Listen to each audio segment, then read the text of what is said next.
Boa noite a todos. Primeiramente, eu gostaria de agradecer à Delegacia Regional de Campinas. Cheguei um tempo antes do horário e tive uma recepção muito calorosa, colegas que são realmente pessoas muito gentis, que nos receberam com muito carinho, e realmente nós temos muita alegria de poder pisar nesse terreno, que é um terreno que é nosso, né? Falar para corretores de imóveis é falar para colegas, porque eu também sou corretora de imóveis, e tenho muita alegria de estar compartilhando com vocês e de hoje poder dividir um pouquinho da minha experiência com vocês, que certamente, ao final, nós vamos nos ajudar. Eu, com certeza, vou levar mais do que cheguei e vou deixar um pouco de mim com vocês também. Em especial, quero agradecer o delegado, o senhor José Carlos Cioto, né, que pela recepção. Agradecer aos colegas.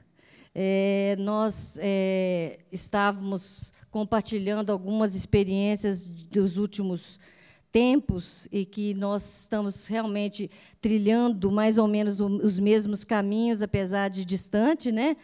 Que em São Paulo também nós criamos um curso um pouquinho diferente do perfil do curso de Direito Imobiliário daqui da faculdade, porque nós criamos um curso de Direito Imobiliário para o corretor de imóveis. Então, é um curso que ele foi formatado para vocês. Então, é interessante, e a gente vai estar podendo trocar essas experiências, de levar vocês, né, daqui de Campinas para São Paulo, trazer um pouco de São Paulo para cá. Mas hoje nós viemos tratar do Código de Defesa do Consumidor. Por que esse tema é importante para o corretor de imóveis? Por vários motivos. Como consumidor normal, né, natural, como um consumidor do dia a dia, e como um prestador de serviço, quando nós atuamos vendendo um imóvel, ou como um intermediador em que vai aparecer a figura de um fornecedor, que é aquele que construiu e que colocou à venda um produto.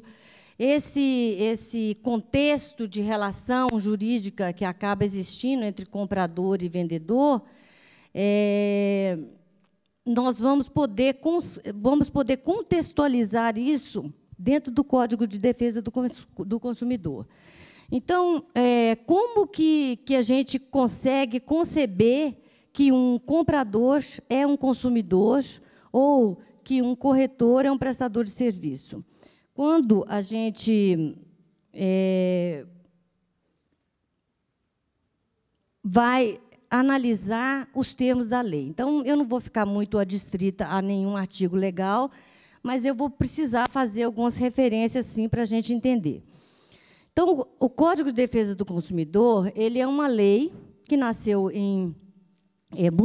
logo após a Constituição Federal. A Constituição de 1988, ela colocou a defesa do consumidor em uma categoria de garantia individual. Então, o artigo 5º da Constituição Federal, ele trata das garantias individuais. Garantias individuais são aquelas garantias mais importantes na vida de qualquer cidadão. Garantia à moradia, garantia à vida. Então, o Código de Defesa do Consumidor, ele ganhou uma força muito grande, porque ele partiu de uma obrigação que foi instituída pela Constituição Federal. Então, como garantia de individual, no artigo da Constituição Federal, mais adiante, o nosso legislador constitucional criou obrigatoriedade de ser feita uma lei especialmente para defender o consumidor.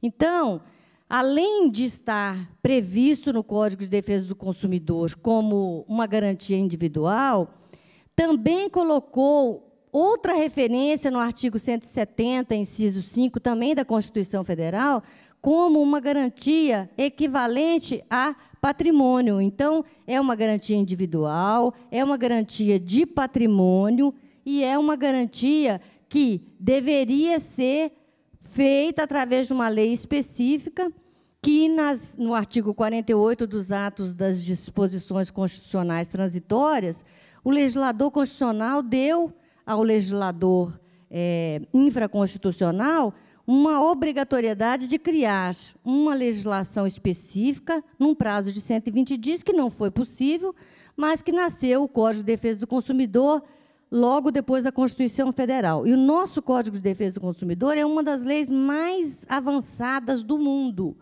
Nós temos um Código de Defesa do Consumidor tão avançado que, quando ele foi promulgado, muitas autoridades e muitos juristas não acreditaram que ele ia conseguir se firmar, porque ele tinha tantas exigências que as pessoas poderiam, de repente, não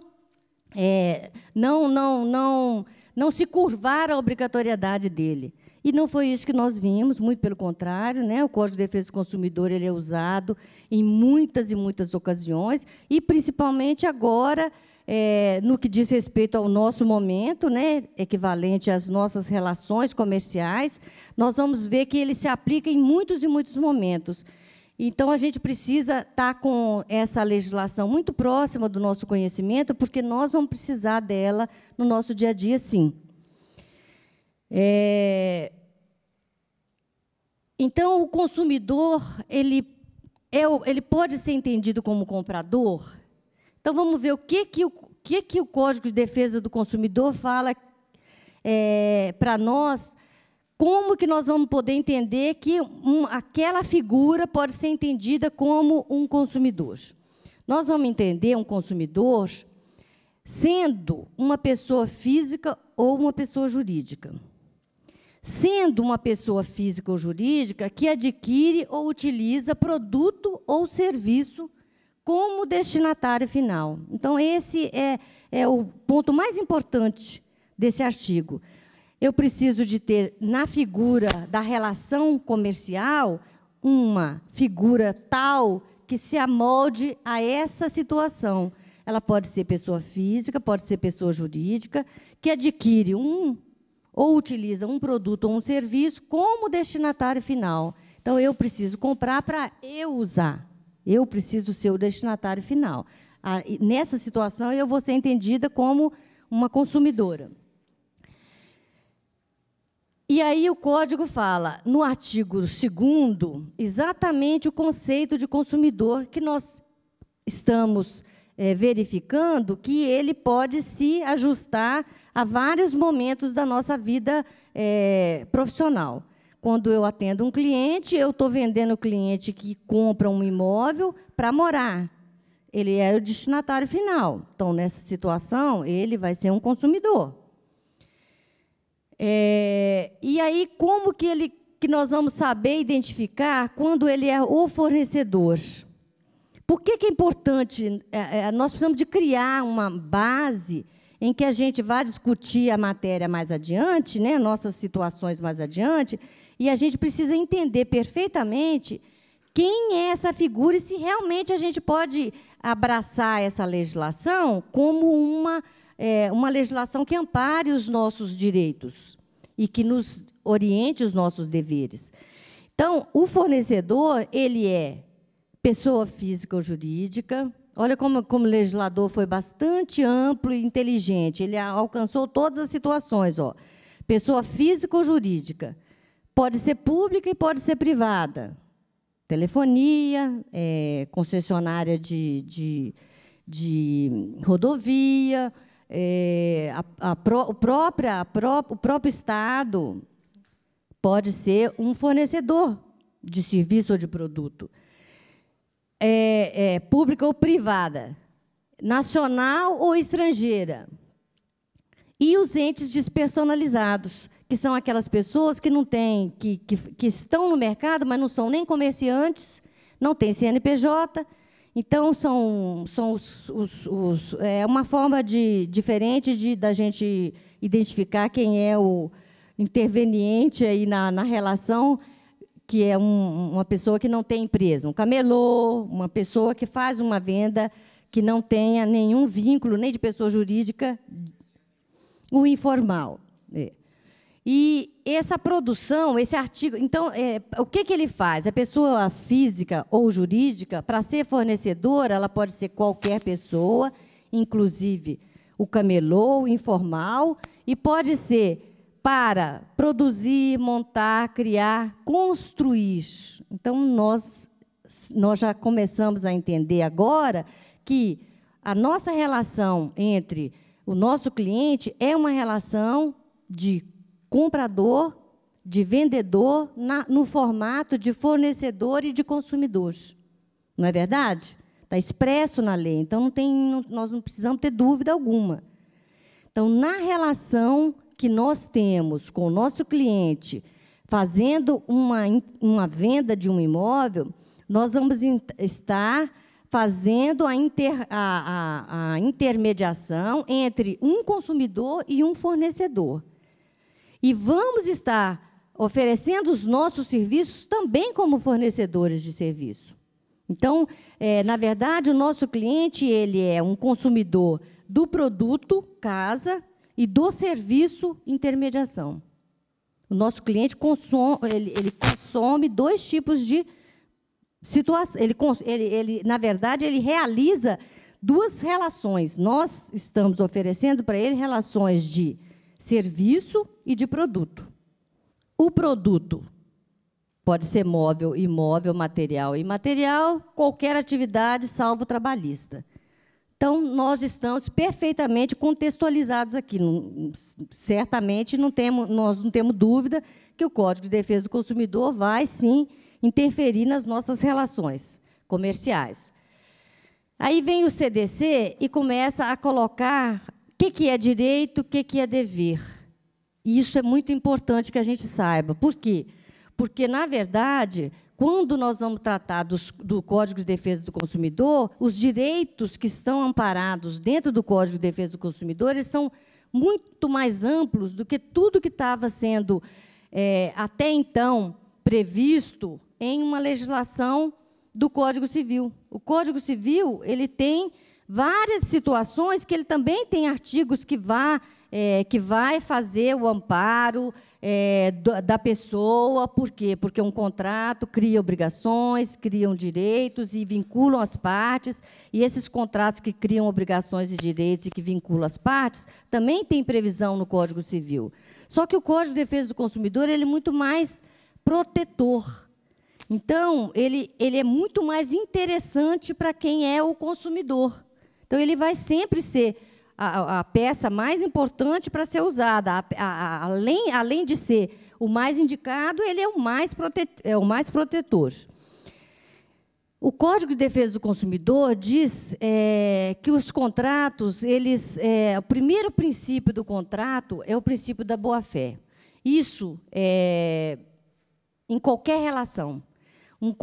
Qualquer que seja o contrato, a primeira base dele tem que ser a boa-fé. As relações precisam ser relações em que as pessoas estejam agindo com boa-fé, não desleais, com toda a transparência possível. Isso é um princípio contratual. E no Código de Defesa do Consumidor não poderia ser diferente. Então, o princípio da boa-fé tem que estar dentro desse contexto todo o tempo. Tudo que tem que ser feito sempre com boa-fé. São direitos básicos do consumidor, dentre outros tantos previstos no artigo 6º, a efetiva prevenção e reparação dos danos patrimoniais, morais, individuais e coletivos e difusos. Por que a gente ressaltou esse inciso? Por quê? Porque nós vamos tratar hoje dos contratos de compra de imóveis de incorporações. Então, aqueles contratos em que nós temos um cliente que vai adquirir um apartamento, por exemplo, de um prédio que está à venda e teve um lançamento, e a gente vai fazer essa intermediação. Então, esse vai ser o nosso foco. Então, a gente vai estar sempre falando em atenção a esse momento, que é o momento mais interessante hoje do mercado, que é o momento de venda de imóveis em grande escala, de prédios, de condomínios e etc. Então, nós vamos estar dentro desse contexto. Então, os danos patrimoniais, eles têm uma reparação obrigatória dentro do Código de Defesa do Consumidor, no artigo 6º, inciso 6. E o contrato de adesão aparece nesses empreendimentos. Por quê? Porque nós chegamos para vender para atender o nosso cliente, vender o produto de um prédio, por exemplo, um apartamento, nós não precisamos fazer o contrato. Quando a gente vai fazer a intermediação de um apartamento, a gente não tem um contrato pronto, que a incorporadora nos oferece, e não é aquele modelo que nós vamos seguir? Então, esse contrato que é pronto, que a gente usa, é o tal contrato de adesão, que é aquele contrato em que a outra parte ela não participou da elaboração, ela não discutiu nenhuma cláusula, ela não fez nenhuma ressalva. E a jurisprudência, o entendimento judiciário hoje, ele também tem preservado e mantido a condição de adesão de contrato, mesmo quando a gente insere cláusulas específicas. Então, mesmo que a gente insira cláusulas específicas naquele contrato que veio pronto, ele continua sendo entendido no judiciário, na grande maioria das vezes, como um contrato de adesão. E por que é importante que ele se mantenha como tal? Porque, num contrato de adesão, como eu não tive condição de discutir nenhuma das cláusulas que foram inseridas naquele contrato, eu tenho uma proteção do Estado. Então, presume-se que qualquer diferença que esteja naquele contrato que eu, em algum momento, como consumidora daquele produto, alegar que eu estou tendo algum tipo de prejuízo, eu tenho o Estado que me ampara e que faz com que eu consiga entrar numa discussão judicial com o amparo do Código de Defesa do Consumidor, numa situação muito mais vantajosa. Por quê? Porque como ele é um contrato de adesão, eu posso realmente estar sofrendo algum tipo de prejuízo e tenho todo o amparo do Estado para que seja discutido e essa cláusula seja cancelada, anulada e nula ou anulada, que são duas situações que nós vamos ver. Então, o contrato de adesão é aquele que a gente não interferiu. Essa lesão que a gente prevê no contrato, essa lesão, essa onerosidade, ela também já tinha amparo no Código Civil. Mas o Código de Defesa do Consumidor criou, nesse artigo 12, uma situação muito favorável ao consumidor, porque criou uma obrigação chamada responsabilidade objetiva essa responsabilidade objetiva cria a obrigação para o fornecedor que independe que a gente faça prova de culpa. Então, isso faz uma diferença absurda. Quando eu entro numa relação para discutir alguma cláusula de um contrato em que eu não tenha que, de plano, demonstrar prejuízo, que eu entre para discutir uma cláusula e não preciso demonstrar o prejuízo, eu já entro com uma vantagem.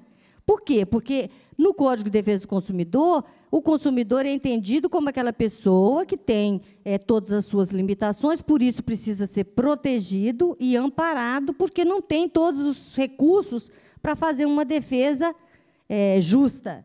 Então, como ele não tem condição de promover uma defesa justa, o Estado concede esse amparo e faz com que haja a inversão da prova. Então, eu digo que houve uma rachadura na parede. e que aquela rachadura na parede é um dano que eu não contribuí, ponto final, eu quero que o fornecedor daquele empreendimento venha e faça os reparos necessários. Eu não preciso de entrar com uma prova de que aquele dano não existia, ou que aquele dano existia desde sempre. Nada, eu não preciso de fazer prova, eu preciso de fazer uma alegação, que nessa alegação tenha já embutida nela um princípio de razoabilidade, eu já tenho a meu favor a inversão do ônus da prova, que faz com que o fornecedor que se defenda e diga que ele não contribuiu para aquilo, que foi porque, por exemplo, teve uma chuva muito forte, destelhou aquela parte da casa e o dono do imóvel não fez os reparos necessários e, portanto, houve aquela rachadura exatamente porque ele não foi diligente. Então, ele vai ter que fazer essa prova. Eu não tenho que fazer prova nenhuma.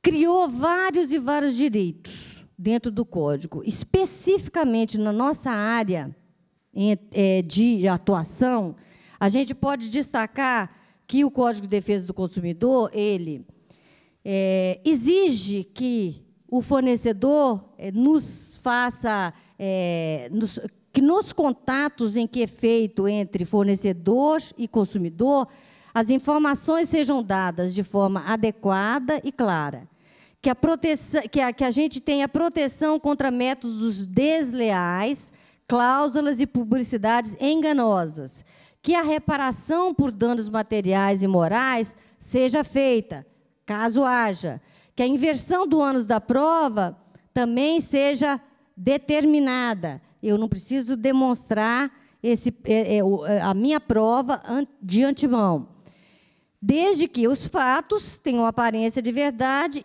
porque, nessa situação, o consumidor é entendido como hipossuficiente.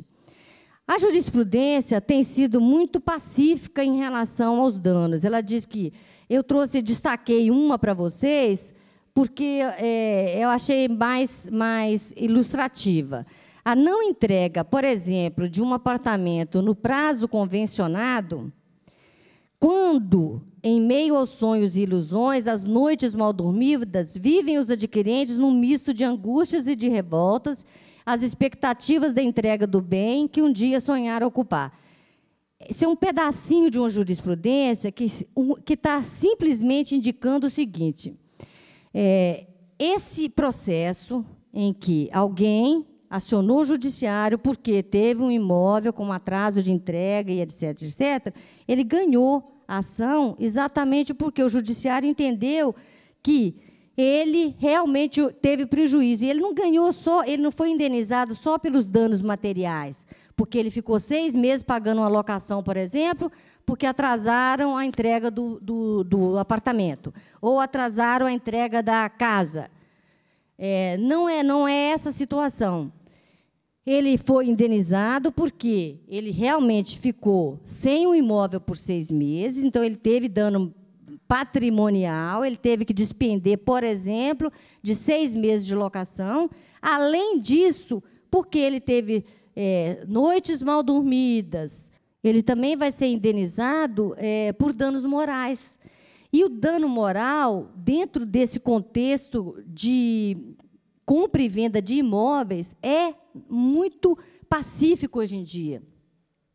Quando lançaram o Código de Defesa do Consumidor, dificilmente nós conseguiríamos nem discutir essa situação. Hoje, o dano moral é um plus e ele é realmente garantido. Por quê? Porque o judiciário e toda a doutrina foi amadurecendo com esse tempo. E a gente sabe que, quando nós compramos um imóvel e que o empreendedor colocou no contrato que aquele imóvel vai ser entregue em 24 ou em 36 meses, por exemplo, ele já colocou isso no contrato de uma forma muito conservadora, Por quê? Porque a pessoa que compra um imóvel, a pessoa que constrói, ela sabe que aquele empreendimento pode ser feito com um tempo muito menor do que aquele que está previsto no contrato.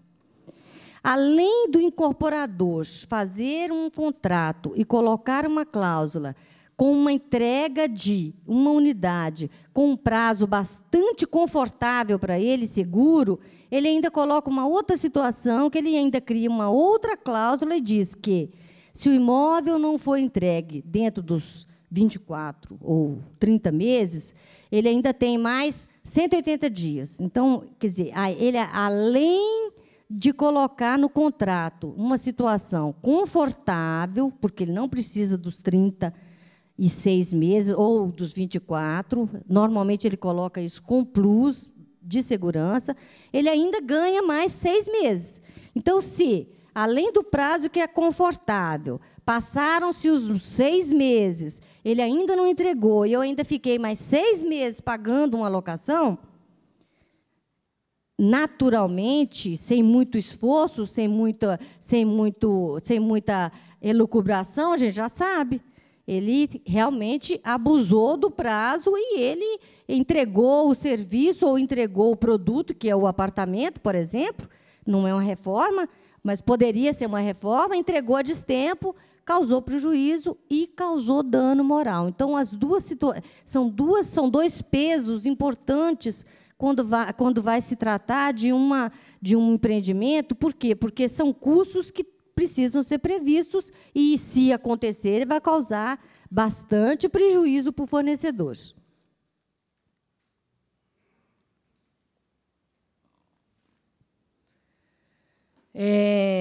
O Código de Defesa do Consumidor também, ele cria situações em que, se a gente tomar cuidado, observar, o empreendedor que estiver fazendo uma construção pode muito bem ficar livre de qualquer possível ação judicial, ele pode muito bem se preservar se tomar alguns cuidados. Então, esse artigo 53 diz que, nos contratos de compra e venda de imóveis, mediante pagamento em prestações, nas alienações fiduciárias em garantia, consideram-se nulas de pleno direito as cláusulas que estabeleçam a perda total das prestações pagas. Por que eu trouxe isso? Porque, na verdade, é o seguinte, desde que esse código foi publicado, desde que nós estamos com essa legislação nos amparando, nós temos tido problemas entre o fornecedor do produto, apartamento ou casa em condomínio, aquele que constrói várias unidades e vende. Nós temos problemas quando nós temos o nosso cliente que adquire uma unidade e não consegue fazer o pagamento daquela unidade até o final. Então, bem no início da legislação, da vigência desse código, nós já tivemos situação em que o cliente não conseguiu fazer o pagamento da prestação, teve que fazer a rescisão do contrato, procurou a incorporadora não se manifestou, não favoreceu, enfim, não teve conversa, ele teve que acionar o judiciário. Lá atrás, nós tivemos decisões em que o judiciário reteve, às vezes, mais de 50% do valor das parcelas pagas por aquele adquirente. Ninguém deixa de comprar um imóvel porque simplesmente parou de gostar. Quando você escolhe um imóvel, você vai comprar a prestação, porque você precisa e não pode comprar à vista. E, normalmente, quando você rescinde, é porque perdeu o emprego, teve alguma situação que não foi prevista e impediu que o negócio fosse concluído, e criou-se, naquela época, uma situação muito injusta para o consumidor. Por quê? Porque ele perdia o negócio e perdia muita parte do dinheiro que ele tinha investido naquela compra.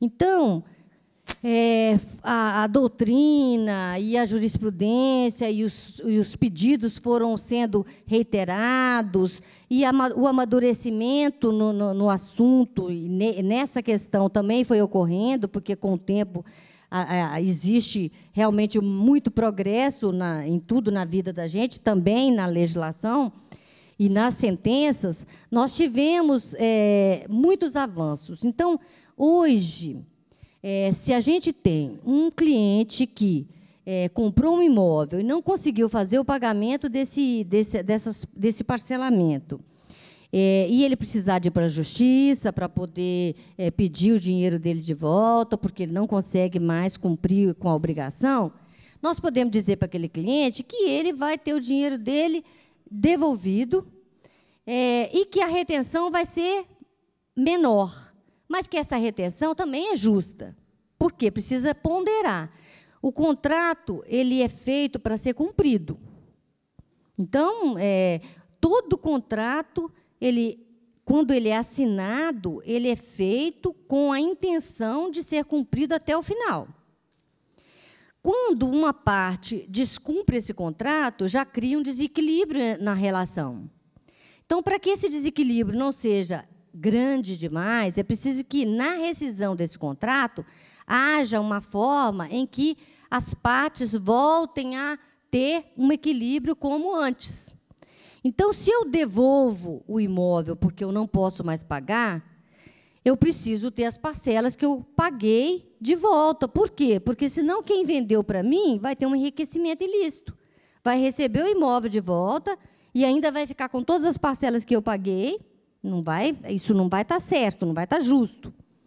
Então, hoje, houve progressos nas decisões, e hoje nós temos uma situação bastante equilibrada. Então, hoje é praticamente pacífico que a retenção vai ser em torno de 25%. O restante é totalmente devolvido. Por quê? Porque aquele fornecedor também teve gastos. Aquele fornecedor pagou o nosso serviço de intermediação, aquele fornecedor construiu o prédio e fez propaganda, ele criou uma rede ele criou vários panfletos para fazer uma distribuição na região. Então, ele teve os seus custos.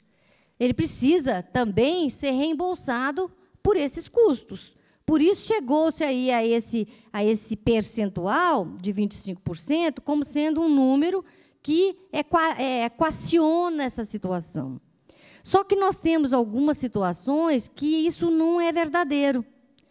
Por exemplo, quando a gente vende um imóvel para uma pessoa e essa pessoa foi transferida para o Rio de Janeiro, e ela deu o sinal e teve a transferência para o Rio de Janeiro, vai precisar de rescindir o contrato, pagou 6 prestações, por exemplo, e vai precisar de rescindir o contrato porque ela vai embora e vai ter que comprar um outro imóvel no Rio de Janeiro. E o fornecedor vai olhar aquele contrato e vai, olha, ele comprou esse imóvel há 6 meses atrás, ele deu R$10.000 de sinal, pagou 6 parcelas de R$2.000, então ele pagou R$12.000. Então, ele tem R$22.000 já investidos nesse imóvel. Só que, para o fornecedor, de repente, os R$22.000 não correspondem ao custo dos gastos que ele já teve com esse negócio. De repente, ele comprou esse apartamento que custava, vamos supor, R$300.000, só de comissão ele pagou 18%, né? Porque a gente vai vender por, o mínimo 6%, né, gente? A gente recebe no mínimo 6%. Então, 6 vezes 3, 18. Então, se ele só de comissão pagou 18%, ele vai ficar no prejuízo, não vai? Porque 22 não vai cobrir essa diferença. Então, o que acontece? Tem situações que o judiciário também tem dito o seguinte: olha, o contrato está rescindido, só que você precisa pagar tanto para o fornecedor, Porque o fornecedor consegue juntar provas nos autos de que os custos que ele teve até então foram superiores à receita que ele obteve com aquela venda. Entenderam? Então, na verdade, cada caso precisa ser analisado. Então, na faculdade, semana passada, um aluno me perguntou, não seria interessante que a gente fizesse, nos nossos contratos nas imobiliárias, que a gente fizesse uma cláusula em que a gente já antecipasse essa situação e a gente fizesse uma previsão na cláusula em que a pessoa perderia, por exemplo, tantos por cento do sinal, tantos por cento do que já pagou. Pode não ser justo, pode não corresponder aos custos que o fornecedor já teve. Então, não é prudente que essa cláusula já preveja um percentual de reembolso em caso de rescisão. Tem que ser analisado caso a caso, porque depende do sinal, depende do parcelamento que já foi feito, das parcelas que já foram pagas. E o artigo 84 eu também trouxe para destacar pelo seguinte, o artigo 84 ele vai dizer sobre a conduta do juiz quando estiver analisando uma ação em que o cliente esteja rescindindo o contrato. E por que isso é importante para o corretor? Por que nós estamos dizendo tanto de lei, tanto de direito, obrigação, e por que esse contrato pode ser desfeito e esse não, essa indenização pode ser desse valor ou desse... Porque quanto mais seguro o corretor de imóveis tiver, quanto mais segurança ele conduzir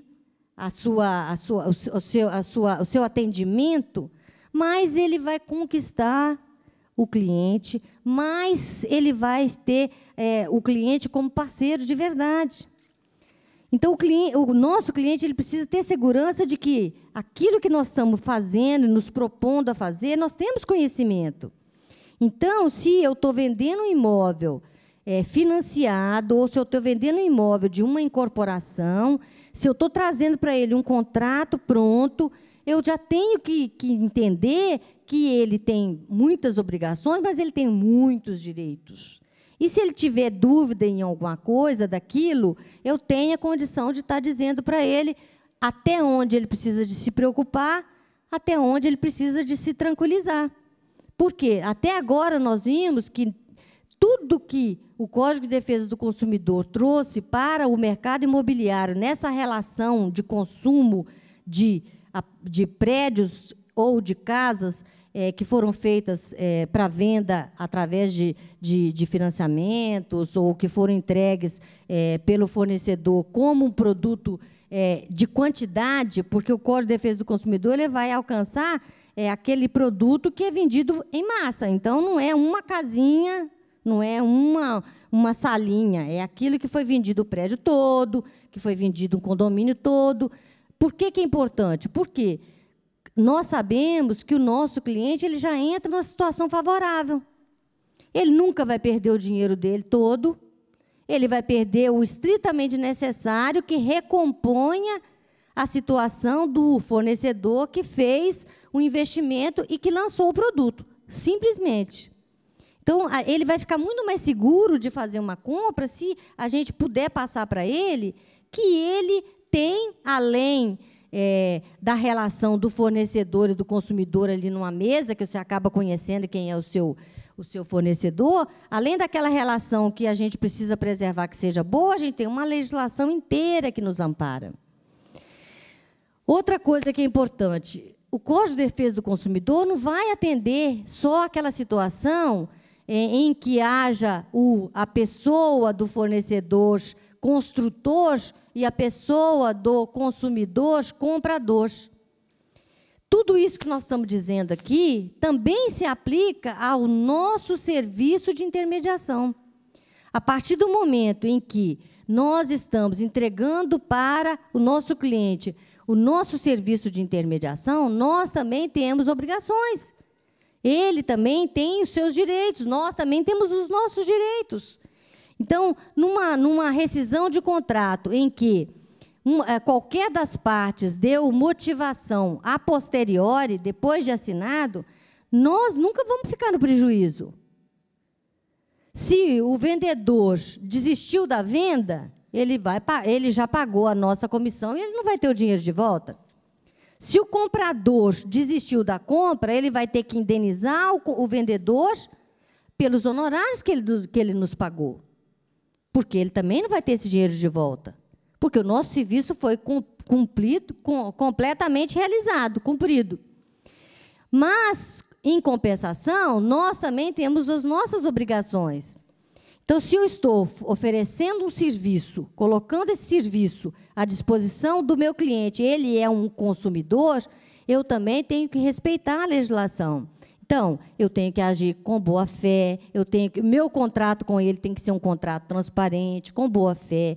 Eu preciso de passar para ele todas as informações, não vou sonegar informações, não vou agir deslealmente, com deslealdade. Ou seja, vai criar obrigações para nós também, mas também vai nos amparar.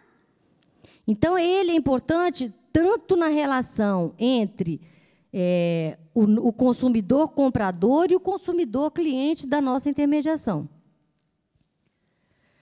Então, esse artigo 84 que eu ia dizendo, na verdade, ele traz a única legislação que existe dentro do território brasileiro que destacadamente entrega ao juiz várias possibilidades e poderes que ele pode agir independentemente de ser provocado, porque nós sabemos que o juiz precisa ser provocado para que ele reaja. Ele não vai fazer nada se o autor ou a outra parte não requerer. O juiz ele tem que ser provocado, ele reage. Nesse caso, o Código de Defesa do Consumidor criou poder para o juiz agir independentemente de provocação. Então, se num processo que estiver tramitando no judiciário, o juiz entender que está havendo dificuldade para citar, ou que está havendo dificuldade porque a pessoa não desocupa o imóvel, ou que está tendo um perigo de uma laje cair porque o fornecedor não foi corrigir, ele vai ter todos esses poderes aqui, ó, que a lei permite expressamente que ele haja sem provocação. Então, o juiz pode mandar que faça busca e apreensão, remoção de coisas e pessoas, desfazimento de obra, impedimento de atividade nociva, além de requisição de força policial, independentemente de ser provocado. E essa é a única parte da legislação em que o juiz pode agir sem provocação, que é um poder grande que foi concedido a ele para a garantia dos direitos dos consumidores.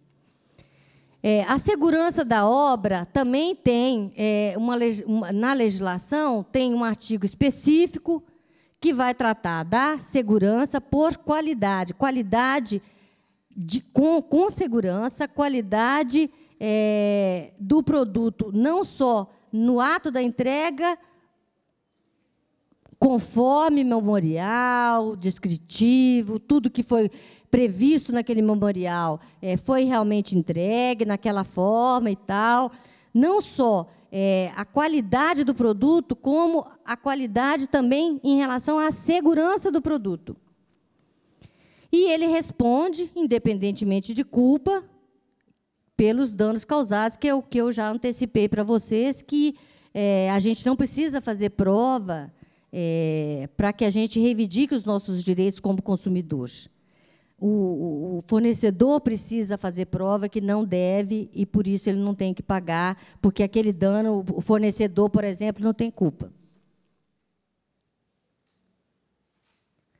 A qualidade dos materiais, por isso é importante memorial descritivo, importante que a gente saiba que aquilo que a gente está mostrando para o nosso cliente, que vai ser um produto entregue para ele daqui 24 ou 36 meses, vai ser um produto que vai ser entregue e que vai ser entregue com aquela qualidade prevista naquele memorial. Então, aquele memorial que vem acompanhado do nosso contrato é um documento muito importante e o fornecedor precisa estar adstrito àquilo que está previsto dentro daquele memorial, porque aquilo que ele colocou como produto a ser entregue é aquele produto que precisa ser entregue, não pode trocar. Se trocar, só se for por um melhor, não pode ser nada pior. O Código Civil prevê a responsabilidade por segurança e qualidade no artigo 618. E o Código de Defesa do Consumidor prevê a mesma segurança por qualidade no artigo 12. Só que tem uma grande diferença para nós. O Código de Defesa do Consumidor fala o seguinte, que todo dano que for descoberto num produto, esse dano precisa ser reparado. E qualquer dano que for descoberto naquele produto precisa ser descoberto num período. Também não vai ficar ad eterno responsável por um produto, mas ele vai ter um mínimo de tempo em que ele precisa garantir a qualidade por segurança. E o Código Civil fala 5 anos e o Código de Defesa do Consumidor também fala 5 anos. Só que o Código de Defesa do Consumidor fala 5 anos da descoberta do dano. Por exemplo, eu fiz uma compra de um apartamento, entreguei o apartamento em 30 de dezembro de 2008. Então, pelo Código de Defesa do Consumidor, em 30 de dezembro de 2008, até 30 de dezembro de 2013, eu respondo por aqui. Eu sou o construtor, né? Construí, vendi, entreguei em dezembro de 2008, eu sou responsável até dezembro de 2013. Só que o Código de Defesa do... Obrigada. Só que o Código de Defesa do Consumidor, ele diz o seguinte: o fornecedor vai responder por dano por 5 anos, só que não é a partir da assinatura do contrato. Ele vai responder pelo dano a partir da descoberta do dano. Então, vamos supor que nós compramos um apartamento e que esse apartamento, depois de 4 anos e meio que eu assinei o contrato de compra, a gente descobriu que tinha uma infiltração muito pequenininha que demorou 4 anos para aquela infiltração gerar um abatimento numa pilastra, por exemplo. Então, eu vou reclamar que apareceu um vazamento perto de uma pilastra, 4 anos e 8 meses. E eu vou fazer esse pedido e eu vou fazer um laudo de vistoria.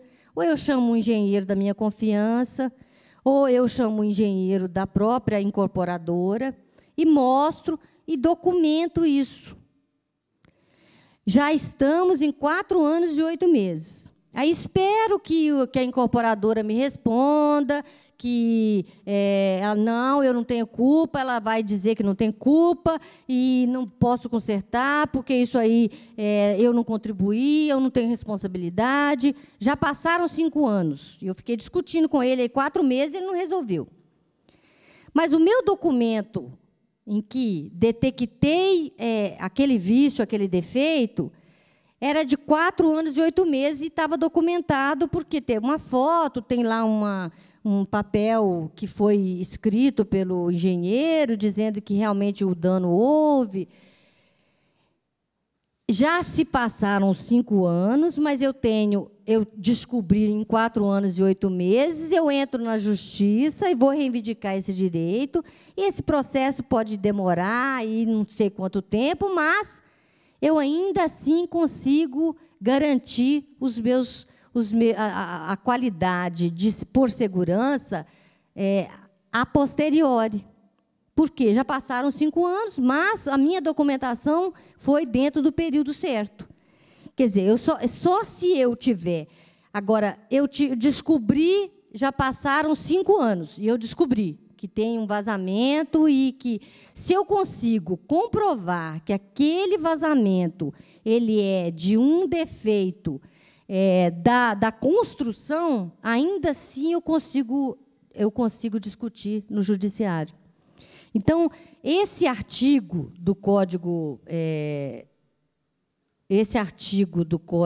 Civil, que é o artigo 12, ele beneficia muito mais do que o que já existia na legislação. Que, na verdade, o Código Civil novo é posterior à legislação do Código de Defesa do Consumidor. Mas, mesmo que fosse o Código de 1916, o Código de Defesa do Consumidor ele te dá uma garantia muito maior, porque ele vai contar 5 anos a partir de quando você descobriu o vício. Então, quer dizer, isso pode dar quase 10 anos. 4 e 8 meses, mais 5. Então, é muito importante isso. Esse parágrafo 3º, ele fala exatamente o que é o produto... Esse parágrafo 3º, ele fala exatamente qual que vai ser a defesa do fabricante, a defesa do fornecedor. O fornecedor só exime de culpa, ele só exime de indenizar se ele provar que não foi ele que fez, que não construiu.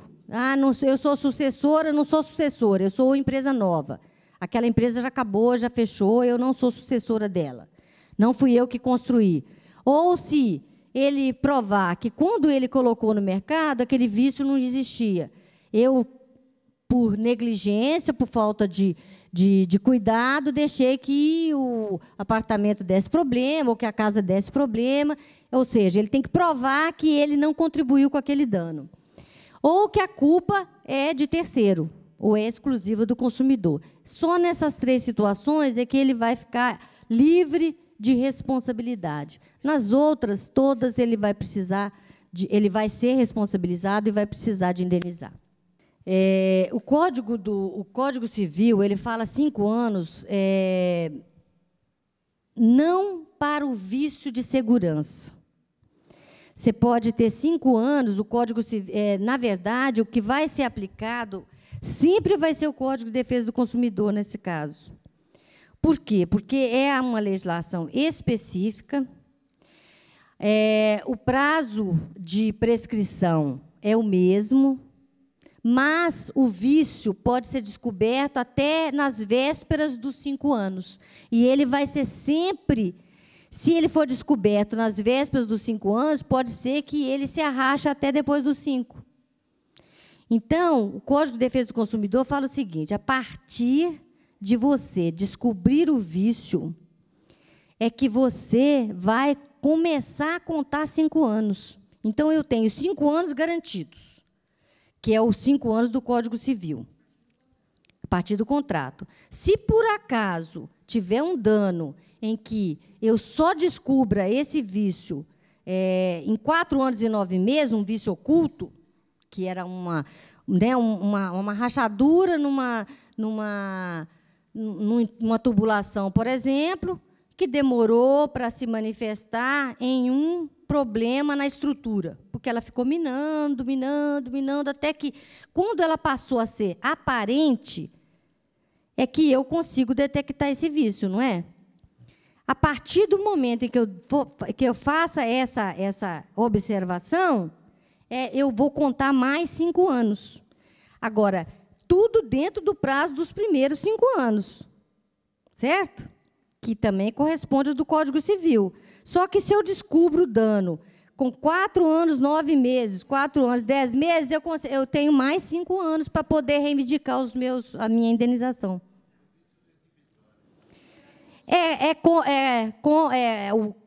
Como reflexo de um vício redibitório, que é o vício da coisa. Vício redibitório é um vício na coisa.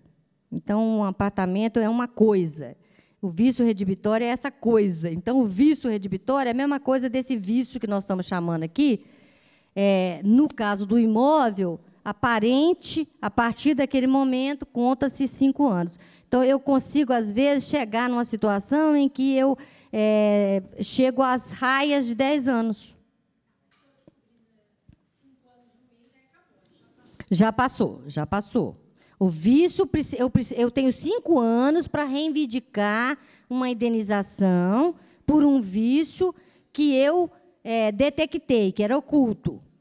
Esse vício, ele aconteceu no último dia dos 5 anos. Eu tenho mais 5 anos para cobrar, mas eu preciso de ter documento que comprove que ele ocorreu um dia faltando para completar o prazo de 5 anos. Ou seja, eu preciso ter um princípio de prova em que diga que eu descobri nessa data. Então, eu vou ter mais, a partir daquela data, mais 5 anos para fazer o pedido de indenização. A multa, quando eu faço um pedido de indenização porque houve a rescisão do contrato, porque eu mudei de cidade, ou porque eu não consigo fazer o pagamento das parcelas, etc., etc., a multa ela vai ser sempre sobre o valor do contrato, atualizado por um índice e por um mês de atraso. O índice, normalmente, o índice ele é pactuado naquele contrato de adesão, não é? Normalmente, esse contrato já vem com esse índice.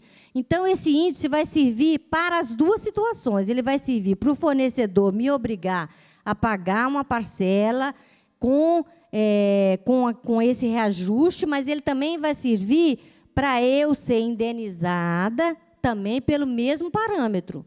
Então, se eu tiver de rescindir e for receber o meu dinheiro de volta, ele vai ter um reajuste nas mesmas condições em que eu me obriguei quando fiz o contrato, quando pactuei. Esses 2 artigos do Código Civil, eles tratam exatamente de multa. Então, vai incorrer em pleno direito o devedor na cláusula penal, desde que culposamente deixe de cumprir a obrigação.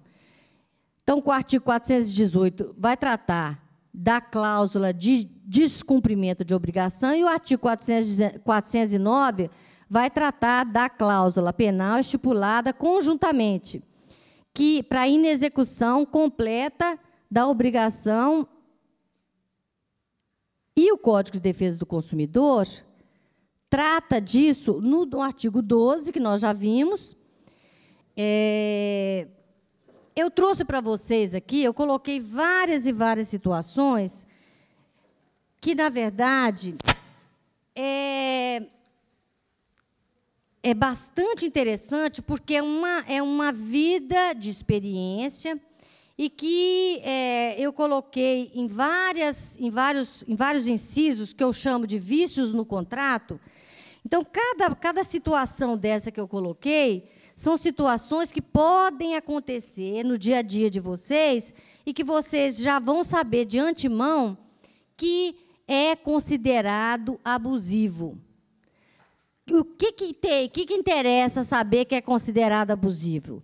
Interessa saber que é considerado abusivo.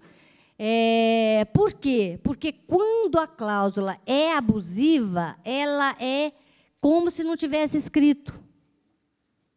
Ela não tem nenhum reflexo e ela não cria obrigações.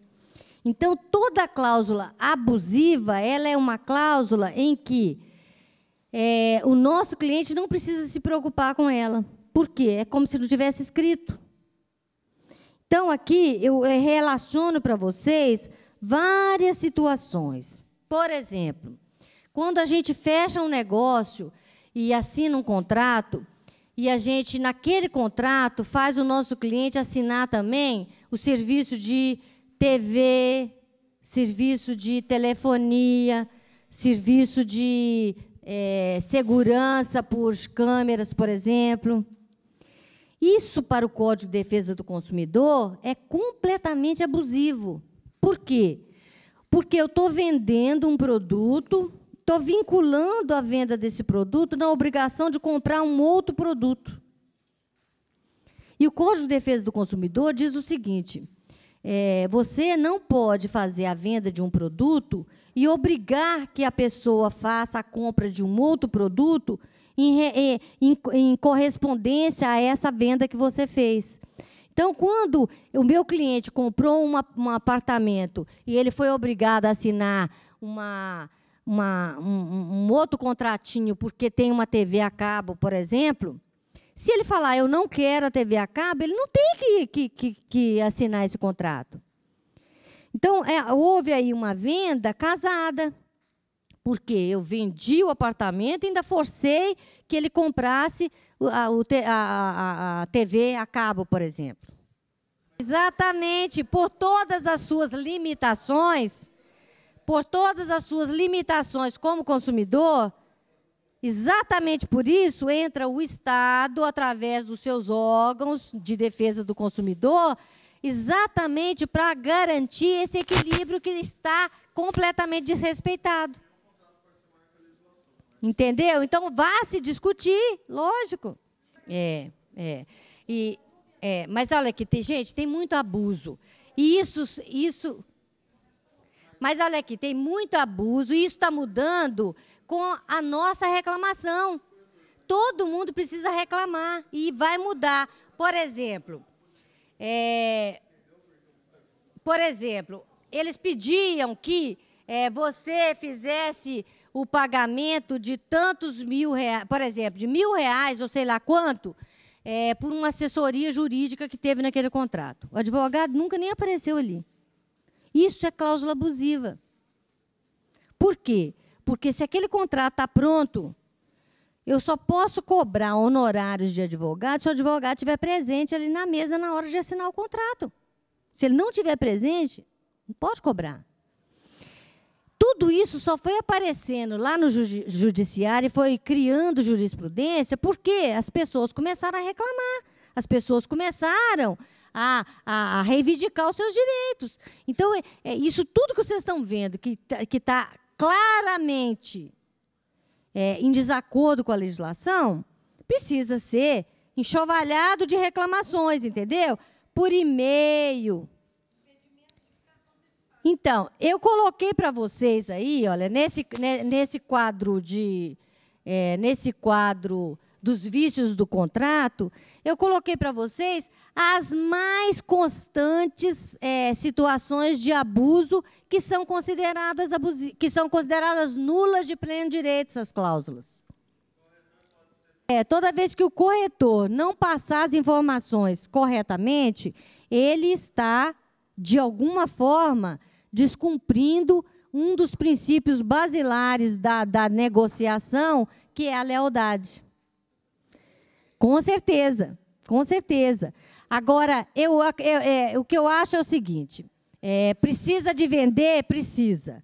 Mas precisa de falar, precisa de alertar. Se você faz o seu papel e alerta, a decisão de comprar ou não já não é sua. Mas a sua transparência é que precisa ser exercida sempre. Precisa ser exercida. Não dá para a gente sentir que tem alguma coisa que não está legal naquele contrato e a gente ficar calado.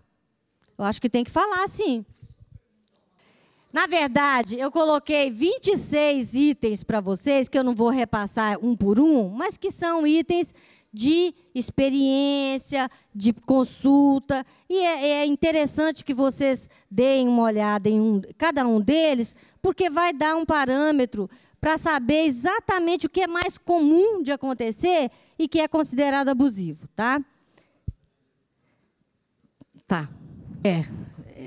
Mas cláusula, olha, gente, situação, toda vez que a gente vai falar em contrato de massa, contrato em que a gente usa para muitas e muitas relações comerciais, por isso ele é feito padrão e a gente tem só que aderir a ele, porque não tem como fazer um contrato individual para cada situação, está fazendo a venda de 1.000 apartamentos. Não tem lógica mesmo, o contrato é um contrato de adesão.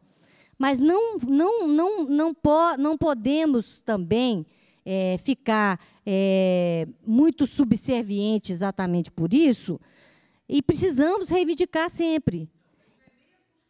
Agora, se a gente reivindicar e não tiver sucesso, também não tem problema, porque se for abusivo e a gente precisar de recorrer, a gente tem a legislação e o Estado a nosso favor, caramba.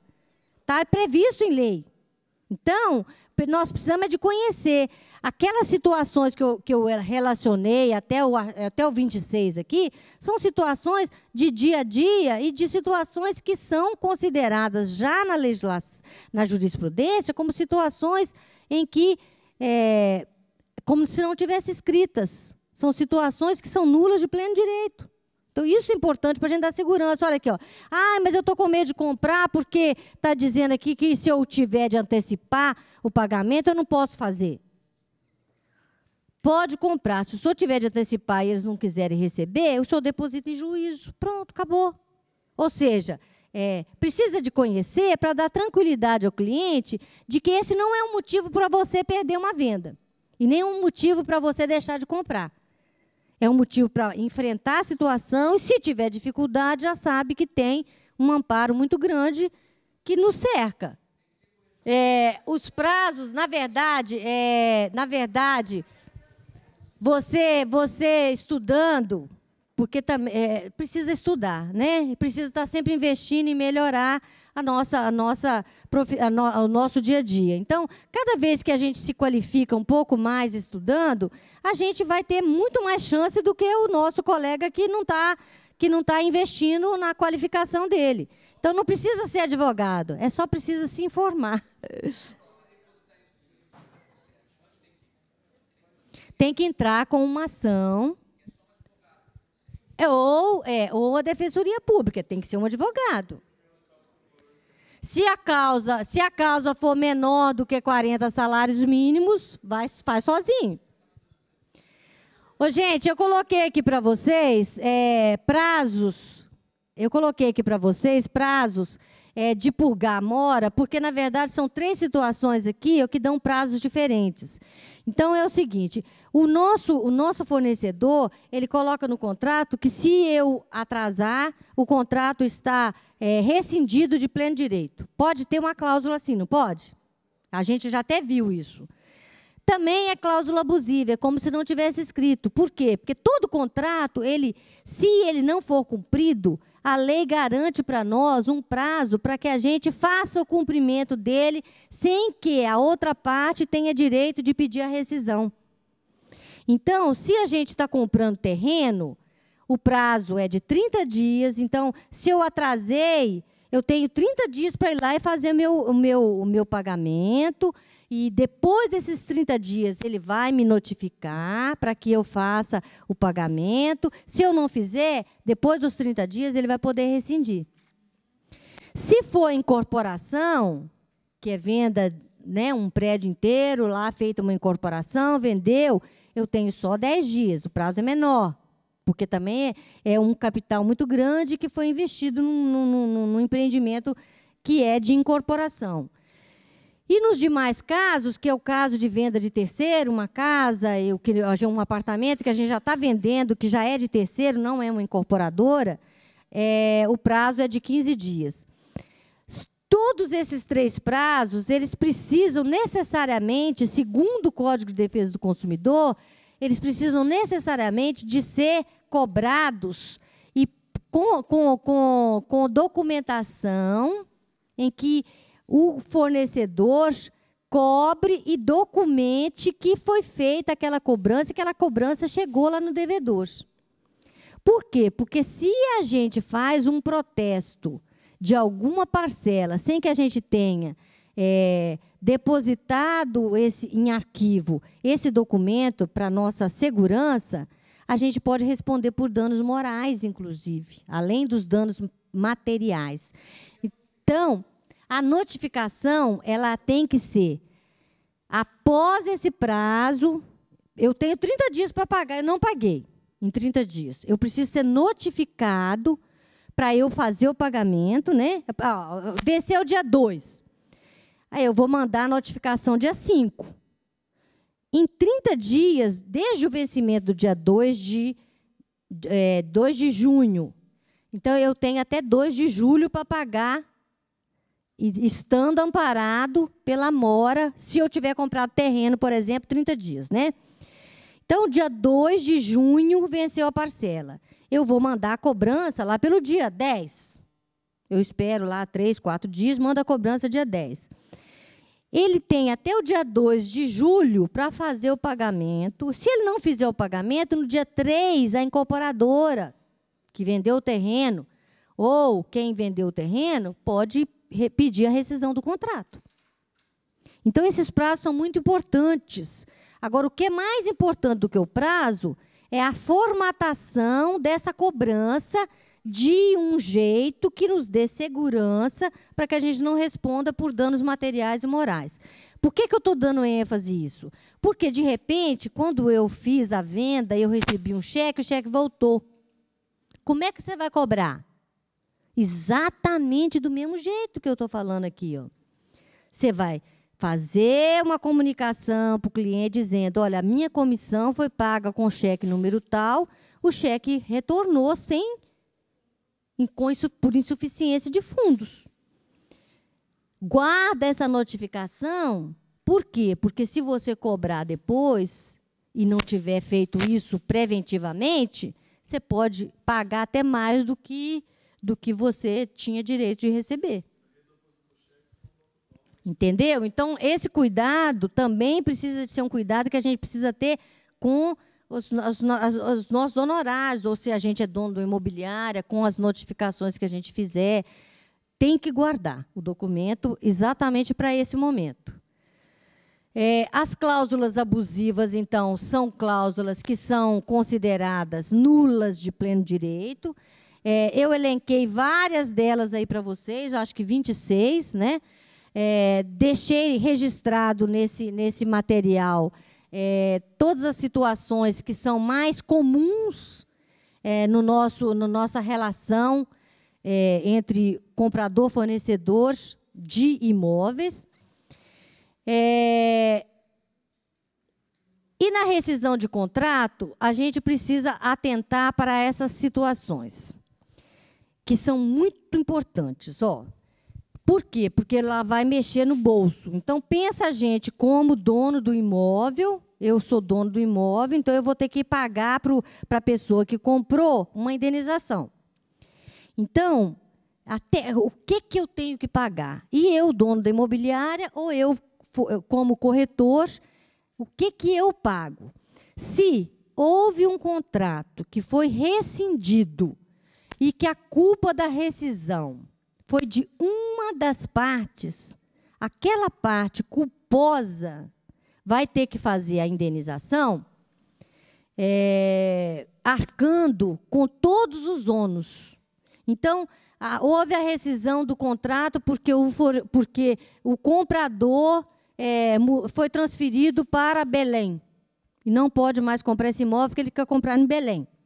Então, de quem é a culpa? A culpa é do comprador, porque ele deixou de cumprir o contrato até o final, não é verdade? Então, ele vai ter o dinheiro dele de volta? Vai. Mas se ele vai ter o dinheiro de volta, ele vai ter o dinheiro de volta sem aqueles 25%, que nós já sabemos que é um número que é mais ou menos pacífico nos tribunais de retenção. Ele vai ter o dinheiro de volta menos esse percentual. Ou numa situação em que ele não pagou nada, de repente ele tem que pagar uma diferença, como eu já antecipei para vocês. Se a culpa é da vendedora, aí incide perdas e danos. Por quê? Porque o Código de Defesa do Consumidor entende que nós, como consumidores, nós somos muito frágeis diante de uma gafisa da vida, não é verdade? Como é que nós vamos nos defender? Como que nós vamos equilibrar essa relação? Nós vamos equilibrar essa relação com a proteção do Estado e com a proteção da lei, porque senão a gente já vai entrar numa discussão em que a gente já entra no prejuízo, porque a gente não tem como fazer a nossa defesa com a mesma propriedade, com os mesmos recursos de uma grande empresa, de um grande banco, uma Caixa Econômica Federal, não é verdade? Então, quando a vendedora é que dá motivo à rescisão do contrato, a vendedora vendeu um imóvel que ficou de entregar em janeiro de 2012. Não entregou. Eu esperei até maio de 2012. Não entregou. Eu entro na justiça pedindo a rescisão do contrato, porque agora eu não quero mais aquele apartamento. Eu vou comprar outro apartamento, eu vou construir, eu vou fazer outra coisa. Eu não quero mais. Mas a culpa daquela rescisão não foi minha. Foi a inadimplência da incorporadora que gerou o descontentamento e, de uma forma tão grave, porque ela extrapolou todo o prazo que ela tinha e mais alguns meses, e ela não cumpriu a parte dela, eu posso exigir a rescisão do contrato. Quando eu exigir a rescisão do contrato como consumidor, eu tenho direito a receber, além do dinheiro que eu paguei, 100%, aí não tem retenção de 25%. Se a culpa é do empreendedor, eu preciso receber o meu dinheiro inteiro de volta, mais perdas e danos, se eu demonstrar que houve perdas e danos. Por exemplo, que naquele momento que eu comprei aquele apartamento, eu conseguia comprar um apartamento de 3 quartos por R$300 mil. Hoje eu não consigo comprar um apartamento de 3 quartos por R$300 mil. Então não houve dano muito sério para mim, porque mesmo com o dinheiro, com a correção que tem prevista naquele contrato, eu não consigo fazer mais eu vou ter que fazer um aporte próprio. Esse aporte próprio, além do dinheiro que eu vou ter de volta, é um dano que eu já tive. De repente, eu não consigo mais, com aquela correspondente equalização de correção pelo índice que está previsto no contrato, ainda assim eu não consigo alcançar o custo daquele apartamento. Não tem uma perda aí declaradamente e escandalosamente transparente?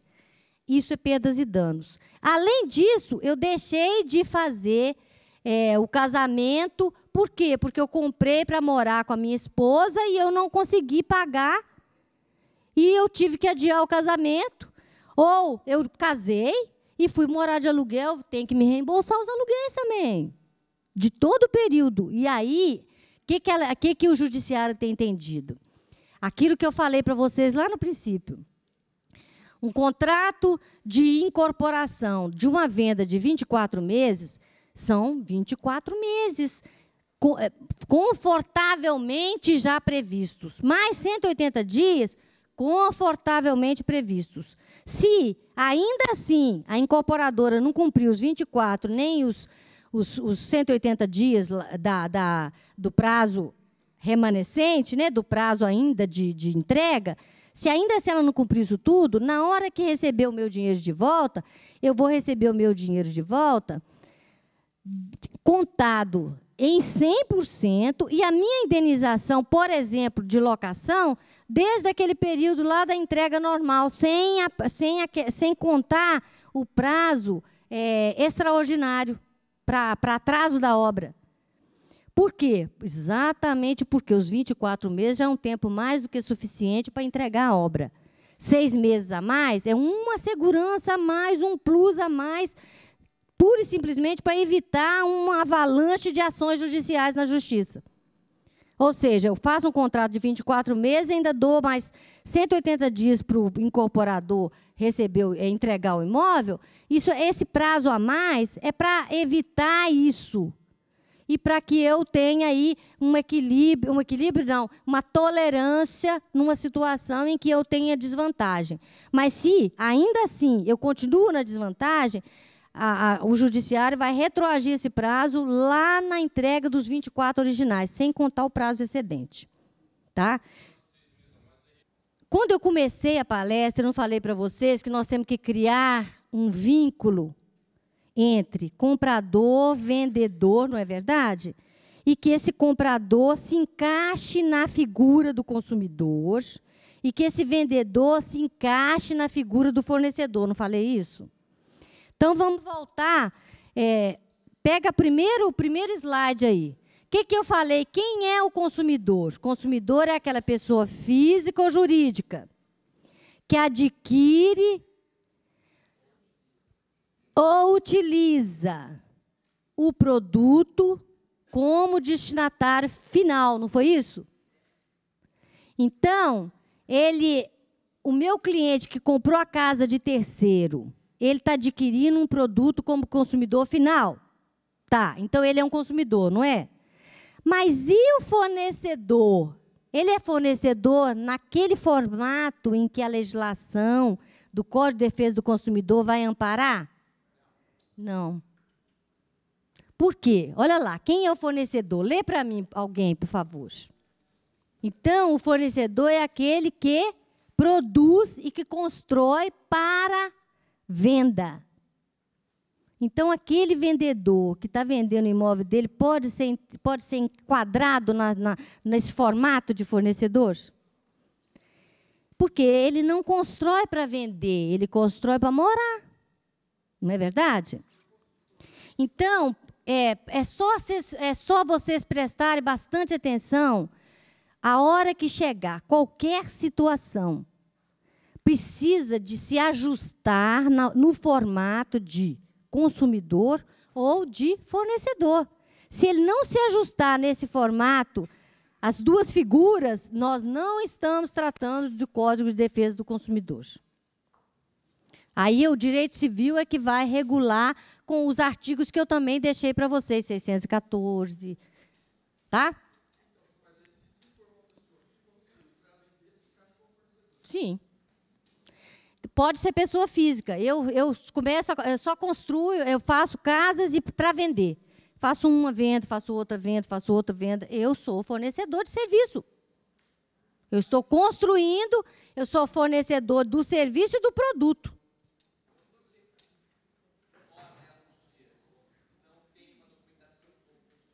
Você não construiu para vender, você construiu para você morar. Não, mas se você está construindo para vender, você não vai morar. Você não vai morar.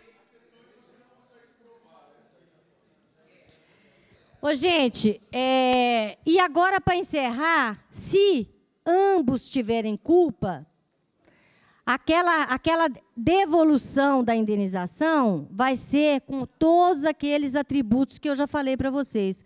Vai reter mais ou menos 25%, normalmente é 25%, vai reter juros e correção daquele período, e mais os honorários de corretor que ele tiver. Ou seja, tudo que o fornecedor gastou, ele vai reter. E tudo que o consumidor, que o comprador pagou, ele vai receber de volta com juros e correção, de acordo com o que está previsto no contrato, mas com as retenções, porque ambos são culpados, certo? Eu deixei, só concluir aqui, só um minutinho, eu deixei aqui uma jurisprudência para vocês, aí do final, que ela fala... Ai, pronto, perdi. Que ela fala exatamente dessas rescisões, né? Mas eu quis deixar para vocês, na verdade, só os artigos do Código, não, nem precisa, só os artigos do Código que realmente vão estar diretamente ligados ao nosso dia a dia. Então, nessa situação, nós vamos ter sempre que nos preocuparmos com a publicidade verdadeira, não pode ser uma publicidade enganosa, o contrato, o princípio da boa-fé no contrato, não podemos esquecer disso. Lembrar que o fornecedor e o consumidor, ele só vai ter o amparo da legislação do Código de Defesa do Consumidor se ele se ajustar nos moldes do artigo 2º e 3º. As cláusulas, que são cláusulas abusivas, que estão previstas lá no contrato, elas não são cláusulas exaustivas, ou seja, é só exemplificativo. Outras situações podem acontecer que vão ser consideradas abusivas. Então, tudo que desequilibrar de uma forma muito grande a relação, ela é considerada abusiva, quando eu não posso me defender. Então, nesse parâmetro, eu acredito que vocês consigam fazer a venda de vocês de produtos de incorporação com muito mais segurança, com muito mais tranquilidade, porque vocês sabem conduzir o cliente de vocês, e se qualquer dúvida eles tiverem, vocês vão ter a segurança de dizer que, se é abusivo, considere como não escrito. Pode comprar. Ô, gente, eu coloquei para vocês aí no final os meus e-mails. Se precisar de fazer alguma consulta, pode ficar à vontade, porque as consultas de vocês, na verdade, vão se transformando em matéria de discussão e vão realmente ilustrando mais e mais outras palestras e outras situações, e me ajuda até a escrever mais artigos que vão ajudar outras pessoas, né, não? E fiquem à vontade, se precisar de alguma parceria, né, nós estamos em Alphaville. Se precisar de alguma ajuda, nós estamos em Alphaville. Eu quero realmente agradecer muito pela presença de vocês, que depois de um dia, né, cansativo estarem aqui até agora. E espero vê-los em outras oportunidades e vou estar sempre à disposição. Obrigada.